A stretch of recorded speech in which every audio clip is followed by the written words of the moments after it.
Hello મિત્રો, welcome back to think beyond GPSC. આજે આપણો મેઇન ટોપિક છે કે આજે આપણે જોઈશું જે આપણી જીપીએસસી છે એ જીપીએસસી ક્લાસ 1-2ની જે એક્ઝામ છે આપણી ક્લાસ 1-2ની જે એક્ઝામ છે એનો આપણો જે મેઇન્સ સિલેબસ છે મેઇન્સનો પ્રી તો તમે એનો સિલેબસ તો તમને ખબર હશે, પણ મેઇન્સનો સિલેબસ પેપર 1, 2, 3, 4 એ આપણે સંપૂર્ણ રીતે આજે એક વિસ્તારપૂર્વક આપણે જોઈશું. તમે જોઈ શકો છો આ ઓફિશિયલ ડોક્યુમેન્ટ છે, કોઈ મારા ઘરનો ડોક્યુમેન્ટ નથી, એ યાદ રાખજો.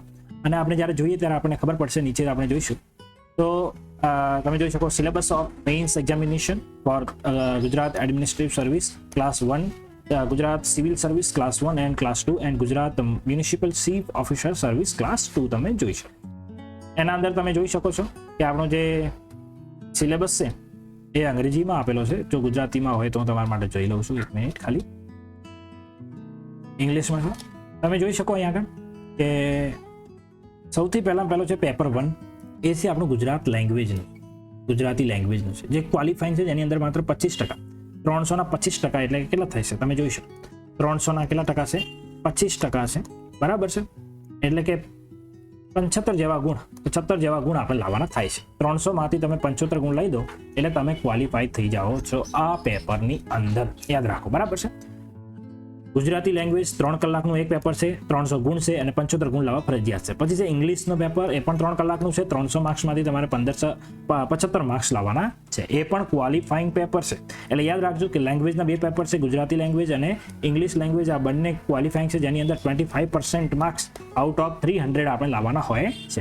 ત્યાર પછી એક છે નિબંધનો પેપર. નિબંધનો 3 કલાકનો છે, 250 માર્ક્સનો પેપર છે, 250 માર્ક્સનો 3 કલાકમાં નિબંધનો પેપર છે. ત્યાર પછી જનરલ સ્ટડીના GS1, GS2, GS3 અને GS4 4 પેપર થાય છે. હવે યુપીએસસીની પેટર્ન જ ફોલો કરે છે આપણી જીપીએસસી. તો 4 પેપર છે, 3 કલાકના પેપર છે અને બધા પેપર 250 ગુણના છે. આ રીતે આ બધા માર્ક્સ મળીને 1250 ગુણ થાય. 1250 ગુણ, બરાબર છે. અને આપણું જે ઇન્ટરવ્યૂ છે, ઇન્ટરવ્યૂના 150 ગુણ છે અને બધા થઈને 1400 ગુણ, 1400 ગુણમાં છે આપણું શું બનશે? મેઇન મેરિટ બનશે. હવે મેઇન પ્રશ્ન છે કે ગુજરાતી જે આપણું આવશે ક્વોલિફાઈંગ પેપર જે 300 માર્ક્સનું, એની અંદર શું છે તો તમે જોઈ શકો એની અંદર એક તો હશે નિબંધ હશે. શું હશે? નિબંધ હશે. 5 પૈકી કોઈ પણ એક નિબંધ હશે, બરાબર, જે 40 ગુણનો હશે. જો 70 ગુણ લાવવાના છે, એ 70 ગુણમાંથી 40 ગુણ તો નિબંધના છે, એટલે 40માંથી 20-30 તમારે મેક્સિમમ લાવવાના ટ્રાય કરવું પડે આપણે.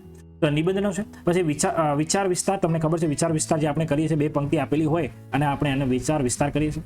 પછી ગદ્ય સૂક્તિનો વિચાર વિસ્તાર તમને ખબર જ છે, 100 થી 150 શબ્દોમાં, એ પણ 20 માર્ક્સનો છે, એ યાદ રાખજો. સંક્ષેપીકરણ, મોટા ફકરા નાના ફકરામાં ફેરવવું, બરાબર છે, એ પણ છે. ગદ્ય સમીક્ષા કરવી, એટલે કે કોઈ પ્રશ્ન પૂછાયેલા હોય, ગદ્યના ખંડના આધારે જે પ્રશ્નો આવે એના આન્સર આપવા. તો આમાં એટલે કે આપણે માની શકીએ કે આના અંદર 70 માર્ક્સ લાવવા એટલું બધું આપણા માટે બહુ ચેલેન્જિંગ હોતું નથી. ત્યાર પછી ઔપચારિક ઉદ્બોધન તૈયાર કરવા, બરાબર છે. પ્રચાર માધ્યમો માટે નિવેદન તૈયાર કરવા છે. પત્ર લેખન, ચર્ચાપત્ર, અહેવાલ લેખન, સંવાદ લેખન, ભાષાંતર, ગુજરાતી ઇંગ્લિશમાંથી ગુજરાતી અને ગુજરાતી વ્યાકરણ. ગુજરાતી વ્યાકરણ તમને ના પણ આવડે તો બહુ ચિંતાવાળી વાત નથી, કેમ કે બધા માર્ક્સ થઈને તમારા 70+ તો આવી જશે. ઓકે છે, ઓકે. ત્યાર પછી મેઇન જે આપણો જે ચેલેન્જિંગ પેપર છે ઇંગ્લિશ. ક્વોલિફાઈ કરવાનું છે, પણ ક્વોલિફાઈ માટે આપણે માર્ક્સ તો લાવવા પડશે ને મિત્રો. એમાં તમે યાદ રાખો એસે છે. એમાં છે એની 1 ટોપિક, હે ને, શું એની 1 ટોપિક ફ્રોમ લિસ્ટ ઓફ 5. 5માંથી એક ટોપિક વિશે આપણે ઇંગ્લિશમાં નિબંધ લખવાનો છે અને 80 માર્ક્સ તો એના જ. એટલે જો કોઈને મસ્ત ઇંગ્લિશ આવડતું હોય તો 80 માર્ક્સ એની અંદર આવી જાય તો એને પૂરેપૂરા આવી જાય, પણ આવું હોતું નથી મિત્રો, ઘણીવાર માર્ક્સ કપાય છે. પછી પ્રેસિઝ રાઇટિંગ, એટલે કે આપણે આને કહી શકીએ ને, પેલું સંક્ષેપીકરણ કહી શકીએ, અથવા આપણે, બરાબર, એ જ છે સંક્ષેપીકરણ લખવાનું. પછી રીડિંગ કોમ્પ્રિહેન્શન, ફકરા પરથી જવાબો આપવાના છે મિત્રો. ટ્રાન્સલેશન છે, એની અંદર આપણા માર્ક્સ જવા જોઈએ નહીં, 20માંથી મેક્સિમમ માર્ક્સ લાવવાના છે આપણે. અને વોકેબના 60 ગુણ છે, એમાંથી ટ્રાય કરવાનું થોડા ઘણા આપણે આવી જાય. એ રીતે આમાં પણ 70+ લાવવાના છે. આ 2 પેપર જે છે એ છે ક્વોલિફાઈંગ પેપર મિત્રો. કેવા છે? ક્વોલિફાઈંગ છે, જેની અંદર આપણે આઉટ ઓફ 300 આપણે 25% માર્ક્સ, 70 જેવા માર્ક્સ આપણે લાવવા પડે છે. 75 જેવા માર્ક્સ આપણે લાવવા પડે છે, એ યાદ રાખજો. ત્યાર પછી આપણે હવે આગળ જઈએ. મેઇન જે પેપર છે આપણા એ છે, જેમાં GS પેપર 1 શું છે? GS પેપર 1 આ છે એસેનો પેપર છે, સોરી મિત્રો. એસેનો પેપર તમે યાદ રાખજો, 250 માર્ક્સનું છે. ઓબ્જેક્ટિવ એટલે કે આપણે જે આપેલા હશે એનામાંથી કોઈ એક પર નિબંધ લખવાનો હોય છે. અહીં લખી શકો તો attempt 2 essays 1 from inch of the 2 section. 2 સેક્શનમાં હશે મિત્રો, 2 સેક્શનમાં પેપર હશે. 2 સેક્શનમાં અહીં આગળ 2-3 હશે, 2 અટેમ્પ્ટ 2 એસે, મતલબ અહીંયા આગળ 4-5 એસે ભાઈ આ ટોપિક આપેલા છે, અહીંયા આગળ 4-5 આપેલા છે, આમાંથી એક અને આમાંથી એક. આ રીતે આપણે કુલ 2 એસે લખવાના છે, 2 એસે લખવાના છે, 2 એસે લખવાના, બરાબર છે. હવે મેઇન છે આપણો મેઇન ટોપિક છે આપણો GS1. હવે મેઇન પર આવી ગયા છે GS1 નો મેઇન સિલેબસ શું છે જોઈ લઈએ. General study mains examination medium English Gujarati મીડિયમમાં આપણે આપી શકીએ છીએ, બરાબર છે. 3 કલાકનો પેપર છે અને નંબર ઓફ ક્વેશ્ચન તમે જોઈ શકો છો કુલ 15 ક્વેશ્ચન છે. કુલ કેટલા ક્વેશ્ચન છે? કુલ મિત્રો 15 ક્વેશ્ચન છે. 15 ક્વેશ્ચન તમે જોઈ શકો છો. કુલ કેટલા ક્વેશ્ચન છે? 15 ક્વેશ્ચન છે. અને ક્વેશ્ચન વાઇઝ માર્ક્સ પણ તમે જોઈ શકો છો. 15 માર્ક્સ છે, 20 માર્ક્સ છે ક્વેશ્ચન વાઇઝ પર ક્વેશ્ચન, હા યાદ રાખો. અને વર્ડ લિમિટ તમને ખબર છે 150 થી 200 ની હોય છે અને ટોટલ માર્ક્સ 150 અને 250 માર્ક્સના કુલ પેપર છે, બરાબર છે. દરેક ક્વેશ્ચનના 15 ગુણ, 15 ગુણના 10 ક્વેશ્ચન અને 20 ગુણના 5 ક્વેશ્ચન. GS1 માં મેઇન શું છે મિત્રો? GS1 માં મેઇન શું છે? મેઇન છે મિત્રો એક તો છે હિસ્ટ્રી. તમે જોઈ શકો શું છે? હિસ્ટ્રી છે. હિસ્ટ્રીમાં તમે જોઈ શકો છો ઇન્ડસ વેલી સિવિલાઇઝેશન, વૈદિક એજ, બરાબર, Buddhism, Jainism, important development in administration, એટલે એડમિનિસ્ટ્રેશનની અંદર કોઈ બહુ સારા એવા ડેવલપ થયા હોય. સોશિયલ એટલે સામાજિક, પછી રિજનલ એટલે કે ક્ષેત્રીય અને ઇકોનોમિક કન્ડિશન્સ એટલે કે આપણી જે સામાજિક આર્થિક રાજનૈતિક જે કન્ડિશન છે એ છે, બરાબર. એટલે કે એ આપણે અત્યારની નહીં હો, એ એશિયન હિસ્ટ્રી અને મોડર્ન હિસ્ટ્રી અને પ્લસ ઇન્ડિયા પ્લસ ગુજરાતી, બરાબર છે. ભક્તિ મુવમેન્ટ ખાસ ટોપિક છે એટલે આ ટોપિકમાંથી આપણે માર્ક્સ લઈ શકીએ છીએ. પછી સોશિયલ રિફોર્મ્સ અને 18th સેન્ચુરી પછીનો ભારત, પહેલાનો ભારત, બરાબર, ગાંધી એજ ને બધું તમને ખબર છે. એટલે ટૂંકમાં હિસ્ટ્રી આપણો મેઇન છે GS1 માં. ત્યાર પછી કલ્ચરલ હેરિટેજ એટલે કે સાંસ્કૃતિક વારસો અને જિયોગ્રાફી એટલે કે જો સેમ UPSC જેવું છે, જિયોગ્રાફી છે અને બીજું છે, બરાબર છે. આટલું જ પાક છે આપણા GS1 માં. એટલે તમે જોઈ શકો છો આપણા GS1 માં શું છે? GS1 માં મેઇન છે હિસ્ટ્રી, પછી સાંસ્કૃતિક વારસો છે અને ત્યાર પછી મેઇન છે આપણો જિયોગ્રાફી, ભૂગોળ મિત્રો, ભૂગોળ યાદ રાખો, ભૂગોળ. આ 3 મેઇન ટોપિક છે. આ 3 કેવા છે?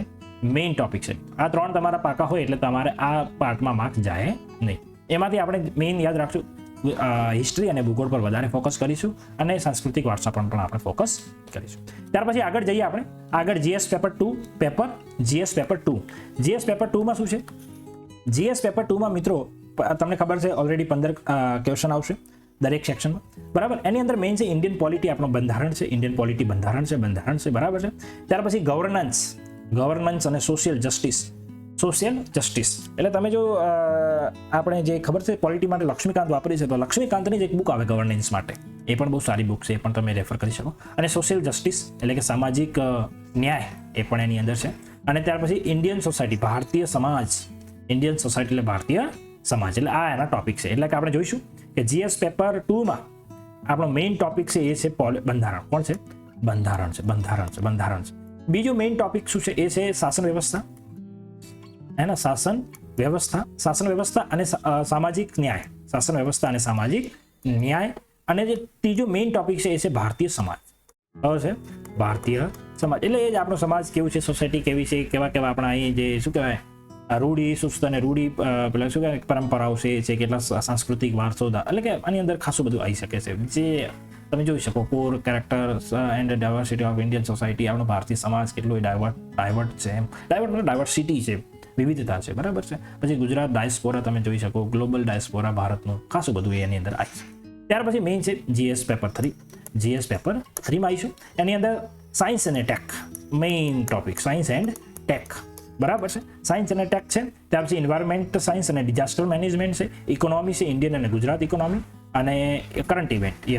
કરંટ તો મેઇન શું છે? પહેલો ટોપિક છે સાયન્સ અને ટેક, બીજો છે એન્વાયરમેન્ટ છે, બરાબર. ત્રીજો છે ઇકોનોમી અને ચોથો મેઇન ટોપિક છે એ છે મિત્રો કયો હતો આપણે? જે મેઇન ટોપિક છે કરંટ અફેર. અને ઇકોનોમી સાથે જે એન્વાયરમેન્ટ છે એની સાથે યાદ રાખો ડિઝાસ્ટર મેનેજમેન્ટ, અલગ જ લખી દઉં છું, ડિઝાસ્ટર મેનેજમેન્ટ, બરાબર છે. ડિઝાસ્ટર મેનેજમેન્ટ એ પણ તમે યાદ રાખો. કેમ યાદ રાખો? કેમ કે અત્યારે એનામાંથી પ્રશ્નો વધારે પૂછાય છે. ડિઝાસ્ટર મેનેજ કેમ એનામાંથી? કેમ કે અત્યારે તમને ખબર છે બહુ પૂર ને આ બધું આવી રહ્યું છે, તો ડિઝાસ્ટરને મેનેજ કેવી રીતે કરવું એના પણ પ્રશ્નો ખૂબ IMP બની જાય છે, બરાબર છે. તો આ મેઇન ટોપિક આ પેપરની અંદર છે. ત્યાર પછી છે GS4 મિત્રો, GS4 જેને આપણે કહીશું એથિક્સ, બરાબર છે. એથિક્સ કેસ સ્ટડી છે, 8 કેસ સ્ટડી આવશે અને ડિસ્ક્રિપ્ટિવ 5 આવશે અને કુલ 250 માર્ક્સનું છે. જેની અંદર એથિક્સનો પેપર છે પબ્લિક, એટલે કે એથિક્સના પેપર્સનો બહુ મસ્ત હોય છે. તમે યુપીએસસીના જે પ્રીવિયસ એથિક્સના પ્રશ્નો છે એને ફોલો કરજો ખાસ. યુપીએસસીના જે પ્રીવિયસ ક્વેશ્ચન હોય પીવાયક્યુના, એ પીવાયક્યુના આપણે શું કરીશું, એથિક્સના પ્રશ્નો ખાસ જોઈશું. એનામાંથી એ જ આવશે, લગભગ એ જ આવશે, કેમ કે એથિક્સમાં અલગ કશું ના હોય, ફેરવીને પૂછે. બરાબર છે. તો આ રીતે આપણે કુલ માહિતી મેળવી છે એની. તમે આ જોઈ શકો છો. આપણે પહેલા આપણે જોયું કે સૌથી પહેલા શું હશે, તો સૌથી પહેલા હશે આપણો બે હશે ક્વોલિફાઈંગ પેપર હશે. એમાં એક છે ગુજરાતી પેપર, એક છે ગુજરાતી પેપર ગુજરાતી લેંગ્વેજનો છે અને બીજો અંગ્રેજી લેંગ્વેજનો. કયો છે? અંગ્રેજી લેંગ્વેજ. આ બંને પેપર 300 માર્ક્સના હશે ઈચ પેપર અને બંનેમાંથી 25% લાવવાના રહેશે. એટલે 75 જેવા ગુણ આપણે એમાંથી ફરજિયાત લાવવાના રહેશે. ત્યાર પછી આપણે જોયું એસેનો પેપર હોય છે. આ તો પેપર થઈ ગયું 1 અને 2. પછી એક હોય છે એસેનો પેપર, એટલે કે આપણો નિબંધ પેપર હોય છે. નિબંધનો પેપર હોય છે, નિબંધનો હોય છે, નિબંધમાં આપણે લખવાનું હોય. ત્યાર પછી ચોથો પેપર અથવા GS1 જ કહી શકો, GS1, 2, 3, 4. બરાબર. એની અંદર આપણે જોયું કે ઇન્ડિયન હિસ્ટ્રી છે, બરાબર, હિસ્ટ્રી છે. પછી જીઓગ્રાફી છે, બરાબર, ઇન્ડિયન હિસ્ટ્રી, જીઓગ્રાફી અને કલ્ચર, એટલે કે સાંસ્કૃતિક વારસો. બરાબર છે, સાંસ્કૃતિક વારસો આ મેઇન છે. ત્યાર પછી GS2 છે. એ GS2 માં તમે જોઈ શકો છો પોલિટી છે, પોલિટી બંધારણ પોલિટી છે. ત્યાર પછી બંધારણ પોલિટી હતો, બરાબર છે. પોલિટી ખાસ સબ્જેક્ટ હતો, પોલિટી મેઇન હતો. એની અંદર શાસન વ્યવસ્થા તમે યાદ રાખજો. બરાબર છે. GS3 માં મેઇન શું છે? GS3 માં તમે યાદ રાખો એન્વાયરમેન્ટ છે પ્લસ ઇકોનોમી છે.